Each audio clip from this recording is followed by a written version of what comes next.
दिल्ली की घेराबंदी इस तथाकथित किसान आंदोलन के माध्यम से आज इस पे तीन खरी खरी बातें करनी है, तीन खरे खरे सवाल करने हैं। पहला सवाल कि क्या वास्तव में जो पूरी कवायद चल रही है इसको एक आंदोलन कहा जा सकता है? क्या ये जन आंदोलन का रूप है? इसे कह सकते हैं हम ये? दूसरी बात, ये जो पूरी कवायद चल रही है इसका नियंत्रण किसके हाथ में है? क्या किसान इसे नियंत्रित कर रहे हैं या कोई और है इसके पीछे जो इस पूरी कवायद को नियंत्रित कर रहा है? और तीसरा बड़ा सवाल कि ये जो कुछ भी अभी सरकार ने संशोधन किए हैं, ये जो 3 बिल लाए हैं, क्या ये 3 बिल वास्तव में किसान के लिए हितकारी हैं या अहितकारी हैं? इससे किसान आजाद होने वाले हैं या किसानों के ऊपर कोई बड़ी बड़ी समस्या आने वाली है? तो इन तीनों खरी बातों के ऊपर स्पष्ट बात आज इस वीडियो के माध्यम से मैं रखूंगा।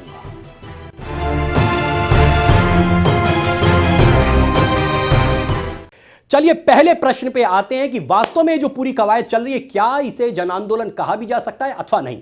मेरा मानना है कि यह जन आंदोलन का रूप नहीं है, क्योंकि जन आंदोलन उसे कहा जाता है जिसमें जनता स्वयं पूरी तरीके से इन्वॉल्व होती है और जनता को परेशान नहीं किया जाता है। सड़क जाम नहीं होती है, रेल की पटरियां नहीं उखाड़ी जाती हैं, आगजनी नहीं किया जाता है। यदि ये सारी कुछ चीजें हो रही हैं, सरकारी संपत्ति नहीं जलाई जाती, यदि ऐसी कुछ चीजें हो रही हैं तो उनको जन आंदोलन नहीं कहा जाता है। ये जो अभी शाहीन बाग में हुआ ये जन आंदोलन नहीं था, ये जो दिल्ली दंगे हुए वो जन आंदोलन नहीं था। इवन ये जो किसान आंदोलन के माध्यम से कह के कि किसान आंदोलन कहा जा रहा है, किसान शब्द के पीछे से छुप के और ये सड़क जाम किया जा रहा है, न जाने कितने लोगों के व्यापार को चौपट किया जा रहा है, न जाने कितने लोगों को आवाजाही को परेशान किया जा रहा है, ये सारी कुछ चीजें जन आंदोलन में नहीं आती हैं। मैं आपको कुछ उदाहरण देना चाहूंगा, हो सकता है कि आपने भी भारत में ही हुए उन जन आंदोलनों में हिस्सा लिया हो। पिछले मैं 15-20 साल के कुछ उदाहरण आपके सामने रखना चाहूंगा। मैंने भी कुछ आंदोलनों में भाग लिया, इसलिए मैं जानता हूं कि वास्तव में जन आंदोलन क्या होता है। नंबर 1 पहला उदाहरण आपको देना चाहूंगा। यदि आपको याद हो 1999 में भारत में एक घटना होती है जेसिका लाल हत्याकांड, जिसमें जेसिका की हत्या होती है कांग्रेस के एक बड़े नेता के बेटे मनु शर्मा के द्वारा। और 1999 से लेकर 2005 तक वो केस चलता है, जिसके बाद मनु शर्मा को कोर्ट रिहा कर देती है। लेकिन उसके बाद जनता खड़ी हो जाती है। सोचिए, कोर्ट ने उस बंदे को रिहा कर दिया था, उसके बाद जनता खड़ी होती है और जनता लड़ना चालू करती है। लेकिन कहीं भी एक जगह भी ना आगजनी होती है, ना सड़क जाम किया जाता है, ना किसी प्रकार की तोड़फोड़ होती है। जनता का आंदोलन चलता है और इसके बाद कोर्ट को पुनः वो केस ओपन करना होता है, रीओपन करना पड़ता है और मनु शर्मा को फाइनली उस पूरे कांड में जो है सजा मिलती है और वो जेल जाता है, उम्र कैद होती है उसको। दूसरा एक उदाहरण आपको देना चाहूंगा जो कि बहुत से लोगों ने देखा होगा, और वो था अन्ना आंदोलन। अन्ना आंदोलन 2011 में खड़ा होता है। देश की गली गली से लोग झंडे लेके निकलते हैं। मैं भी उसमें खूब एक्टिवली मैंने पार्टिसिपेट किया था।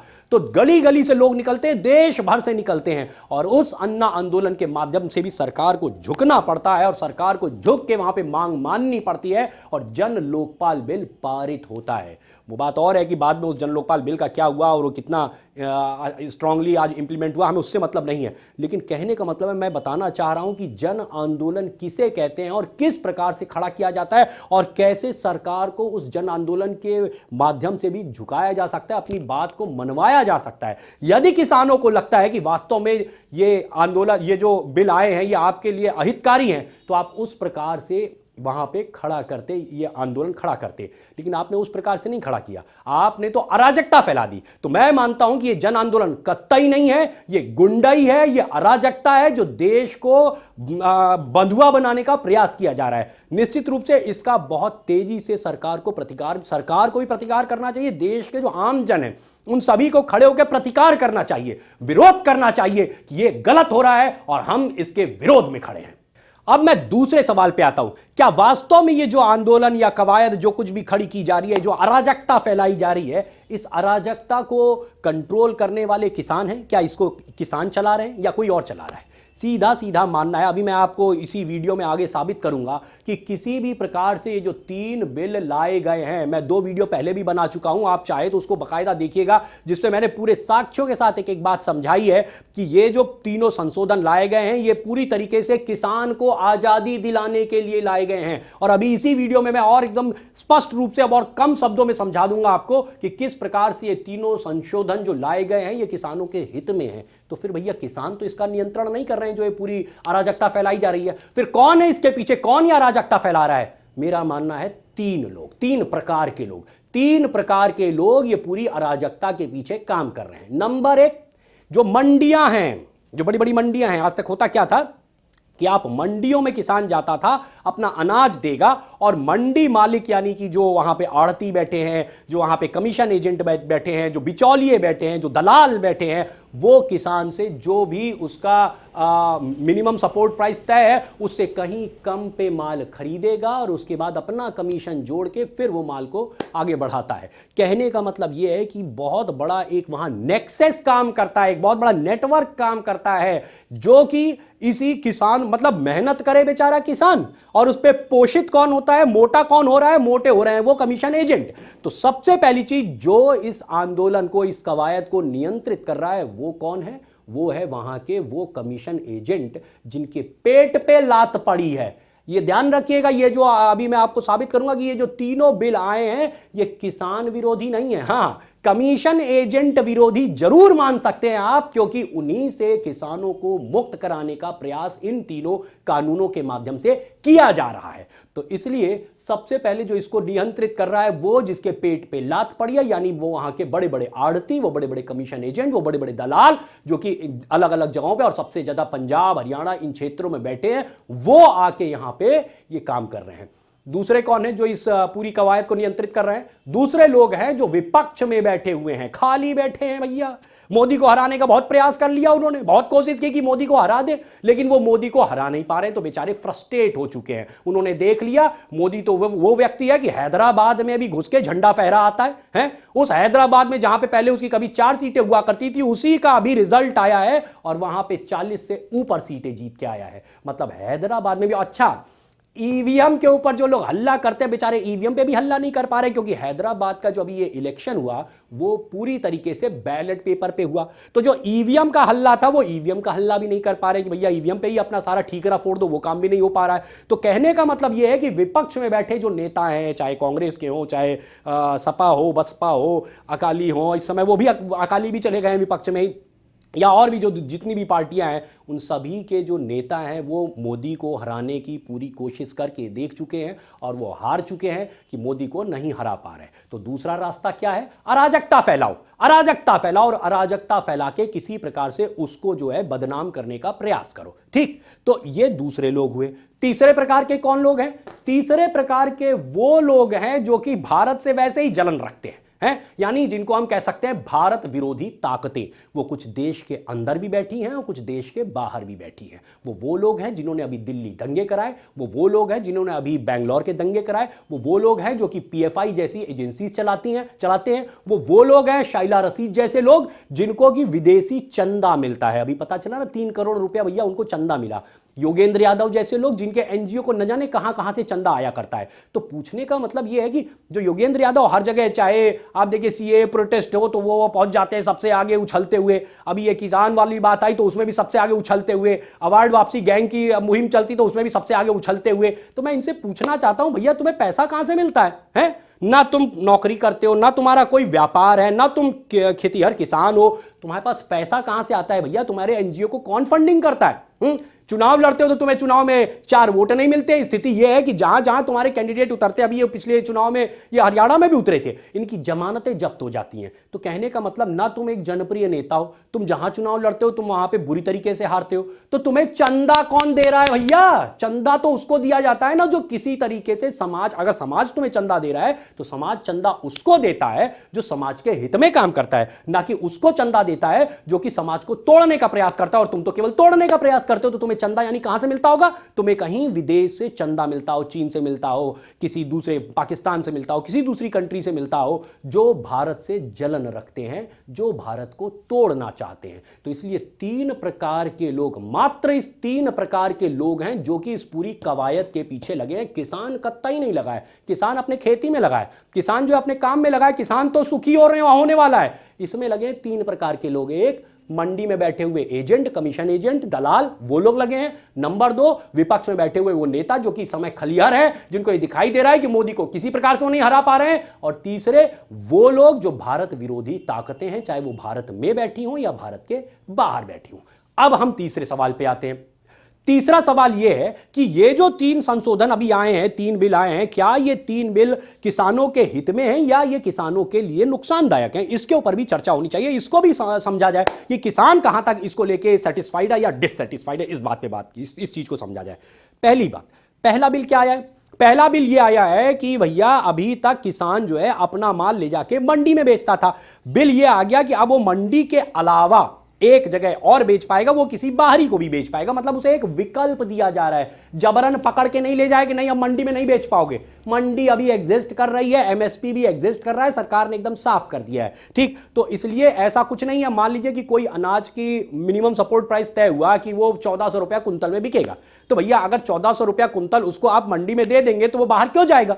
समस्या तो यही है ना कि उसको 1400 रुपया कुंतल वहां पे मिलता ही नहीं है। बीच में जो दलाल बैठा है वो उससे 1200 रुपए में, 1100 रुपए में खरीद लेता है और उसके बाद कमीशन अपना खाता है। जो किसान मेहनत करके, साल भर मेहनत करके, साल भर सारा रिस्क उठा के, कि अगर मान लीजिए कि वो जितना अनाज मंडी में पहुंचाएगा उसी का उसको पैसा मिलता है। ऐसा है कि अगर कोई मान लीजिए कि किसी प्रकार से सूखा पड़ गया, पानी की दिक्कत आ गई, कोई समस्या आ गई, कुछ भी हो गया, तो जो कुछ भी रिस्क है सारा का सारा किसान का है। किसान बेचारा अपना सारा रिस्क लेने के बाद जितना अनाज मंडी में पहुंचाता है उसके ऊपर कमीशन एजेंट बैठ के अपना कमीशन काट के उसके बाद पैसा किसान को मिलता है। तो अब एक विकल्प दिया जा रहा है कि किसान को अब अपना माल बाहर बेचने की भी आजादी मिलती है। अगर वो ऑनलाइन सेल कर सकता है, और ये ना कहिएगा कुछ लोगों ने, मैंने पिछला जब वीडियो बनाया तो कुछ लोगों ने कहा अच्छा आप कह रहे हैं कि किसान जो है ऑनलाइन सेल कर लेगा। किसान कहां से ऑनलाइन सेल करेगा?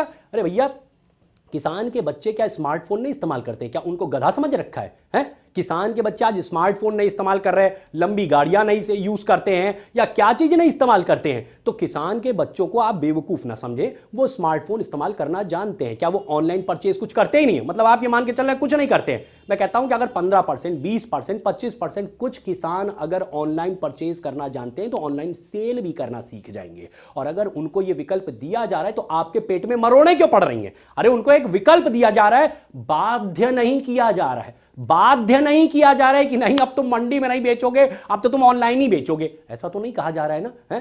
तो इसलिए आप कृपया ये भ्रम ना फैलाएं। दूसरा बिल क्या था?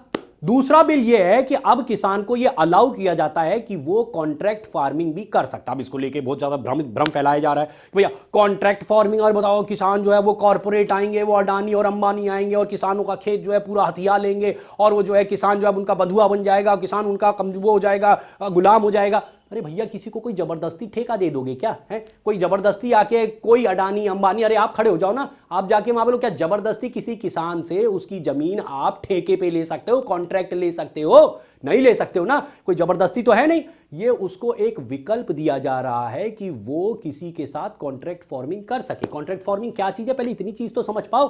कॉन्ट्रैक्ट फार्मिंग सीधी सी ये है कि अगर किसान और किसी कंपनी या किसी व्यक्ति के बीच में पहले से एक लिखित कॉन्ट्रैक्ट हो जाता है कि भैया आप जो कुछ भी माल बनाएंगे, माल बनने के बाद फलाने रेट पे मैं आपका ये सारा माल खरीदूंगा, इस बात का कॉन्ट्रैक्ट होगा। ठीक, और अब इससे किसान को भी फायदा है कि उसको अगर उसमें खेती में नुकसान भी होता है तो जो कंपनी होगी वो भी उसमें लिखा जाएगा, कॉन्ट्रैक्ट में लिखा जाएगा, उसका रिस्क भी उन्हें शेयर करना होगा। यानी अगर नुकसान होगा तो नुकसान भी शेयर होगा, फायदा होगा तो फायदा भी शेयर होगा। तो जो अभी मैंने एक उदाहरण दिया था कि मान लीजिए कि 1400 रुपए कुंतल का कोई अनाज मान लीजिए कि पैदा एमएसपी तय होके वो बनता है, तो अभी क्या है, अभी तो स्थिति यह है कि उसको 1200 रुपए भी नहीं मिल रहा है। अगर कॉन्ट्रैक्ट हो गया कि नहीं भैया 14 जो एमएसपी उस समय होगी हम एमएसपी में वो माल लेंगे, तो कम से कम उसको 1400 रुपए। वो अभी तो क्या स्थिति है, पता चला ट्रैक्टर लेके 3-3 दिन जो है किसान खड़ा है, उसका नंबर ही नहीं आ रहा है कि उसको लिया जाए, तो वो करता क्या है बेचारा, वो बिचौलियों को दे देता है कि चलो यार 200 छोड़ो, 200 रुपए कम में हमें माल बिक रहा है, माल बेच के अपना घर चलो।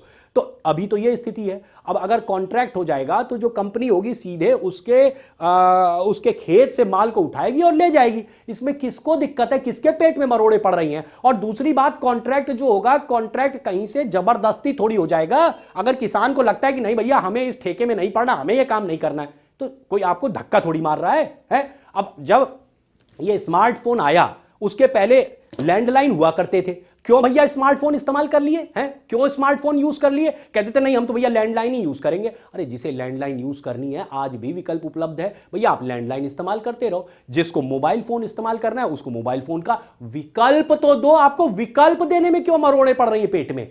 केवल उसको एक विकल्प दिया जा रहा है, बाध्य नहीं किया जा रहा है कि अब सारे के सारे किसान जो होंगे वो कॉन्ट्रैक्ट फार्मिंग ही करेंगे। अच्छा, एक जन ने मुझसे ये पूछा, जब मैंने पिछला वीडियो जारी किया था तो एक जन ने कहा कि अच्छा किसान का अगर मान लीजिए कि कॉन्ट्रैक्ट वाले से जो है कुछ झगड़ा हो गया तो क्या होगा? भैया उसमें विधिवत दिया गया है कि उसके लिए एक प्रोसीजर बनाया गया है कि उस प्रोसीजर के थ्रू जाके टाइम बाउंड समयबद्ध तरीके से वो सारा केस होगा और उसके लिए अथॉरिटीज तय है। 30 दिन में पहली अथॉरिटी, 30 दिन में दूसरी अथॉरिटी जो कि उस केस को फाइनल करेगी। अच्छा, एक जन ने फिर मुझसे कहा कि अच्छा ये बताइए किसान बेचारा अनपढ़ जो है टाइप का आदमी होता है वो केस कहां से लड़ पाएगा? मैंने उनसे कहा भैया आप शहर में रहते हो, आप नहीं जानते हो, जाके जरा देखो शहर में स्थिति यह है कि 10 घर में कोई एक आदमी होगा जो कि केस लड़ता होगा। गांव में जाके देखो 10 में से 8-10 घर ऐसे ही होंगे, 10 के 10 घर ऐसे हो सकते हैं जो कि केस लड़ रहे होंगे और एक पुश्त से नहीं 3-3 पुश्त पुराने केस लड़ रहे होंगे। तो आपसे और हमसे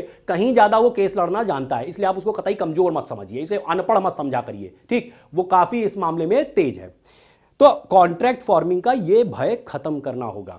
तीसरा कानून क्या है? तीसरा कानून यह है कि अब भंडारण, अच्छा भ्रम फैलाया जा रहा है कि वो देखो सरकार ने जो इसेंशियल कमोडिटीज अभी तक उसके ऊपर एक अपर लिमिट होती थी कि इतने से ज्यादा कोई भंडारण नहीं कर सकता है, अब वो जो है अपर लिमिट सरकार हटा रही है। ये जबरदस्ती का भ्रम। भैया ऐसा है कि ऐसी कोई लिमिट नहीं हटाई जा रही है। आप ये है कि आप एक विधिक रूप देंगे, जो आपने अभी जो पहले 2 कानून समझे हैं, अगर इनको विधिक रूप देना है, अगर कॉन्ट्रैक्ट फार्मिंग होगी और कई सारे लोग मिल के कॉन्ट्रैक्ट करते हैं इस चीज को, तो जो अनाज की उपज होगी डेफिनेटली अनाज की उपज भी ज्यादा होगी, तो उसका जो भंडार होगा उसका भंडारण भी ज्यादा करना पड़ेगा। ऐसे में इन 2 चीजों को विधिक मान्यता देने के लिए आवश्यकता थी कि हम ये भंडारण की लिमिट जो है इसको हम डाइल्यूट करें।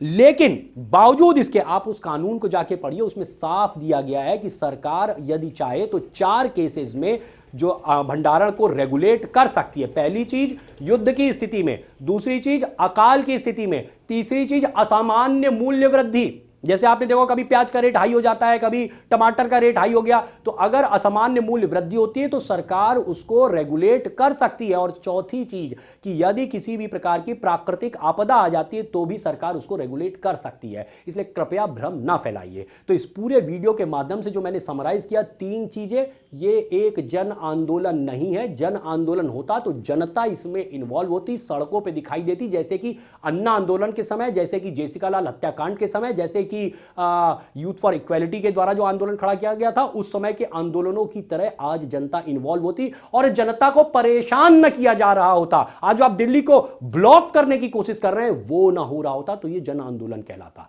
और दूसरी चीज, इसको किसान नहीं आज कंट्रोल कर रहे हैं, इसको कंट्रोल करने वाले लोग कौन हैं? या तो मंडी के दलाल, या आपके जो विपक्ष में बैठे वो नेता जो फ्रस्ट्रेटेड हैं, जो मोदी को हरा नहीं पा रहे हैं तो अब ये तरीका अपनाने की कोशिश कर रहे हैं, या तीसरे वो लोग जो भारत विरोधी ताकतें हैं, चाहे भारत के अंदर की हो या चाहे भारत के बाहर की। तो दूसरी चीज ये, और तीसरी बात ये जो पूरे जो सरकार ने भी ये 3 बिल लेके आई है, ये तीनों बिल किसी भी सूरत में किसान विरोधी नहीं है। ये कमीशन एजेंट विरोधी जरूर कहे जा सकते हैं, लेकिन ये किसी भी तरीके से किसान विरोधी नहीं है। किसान इनके माध्यम से आजाद होने वाला है, वो अपने माल को कहीं भी बेचने के लिए स्वतंत्र होने वाला है। 70 साल में जो उसके साथ नहीं हुआ, जो आजादी उसको नहीं मिली थी, वो आज उसको आजादी मिलने जा रही है। हमें सोचना होगा कि हम नए विकल्प क्यों ना चुने।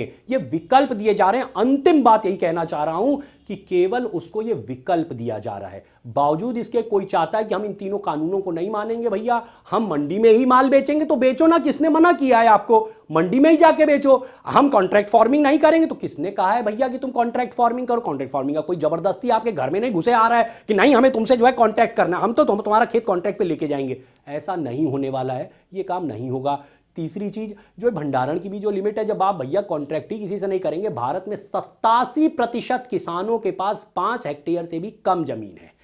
87% किसानों के पास 5 हेक्टेयर से भी कम जमीन है। तो 5 हेक्टेयर में इतना होगा ही नहीं कि वो किसी जगह उनकी भंडारण की लिमिट क्रॉस हो रही हो, लेकिन चूंकि यदि बहुत सारे किसान मिलके कॉन्ट्रैक्ट करते हैं और वो उत्पादन करेंगे तो उनके उत्पादन में भंडारण भी ज्यादा होगा, तभी ये तीसरा कानून इस्तेमाल होगा। वरना भैया कोई आपके ऊपर बाध्यता नहीं है कि आप ये 3 कानून माने। तो मुझे उम्मीद है कि आप ये सारी बात समझ सके होंगे। मैं आपसे निवेदन करना चाहूंगा कि इस वीडियो को ज्यादा से ज्यादा लोगों तक पहुंचाइए ताकि जो लोग भ्रम फैला रहे हैं वो भ्रम तोड़ा जा सके। जय राम जी की।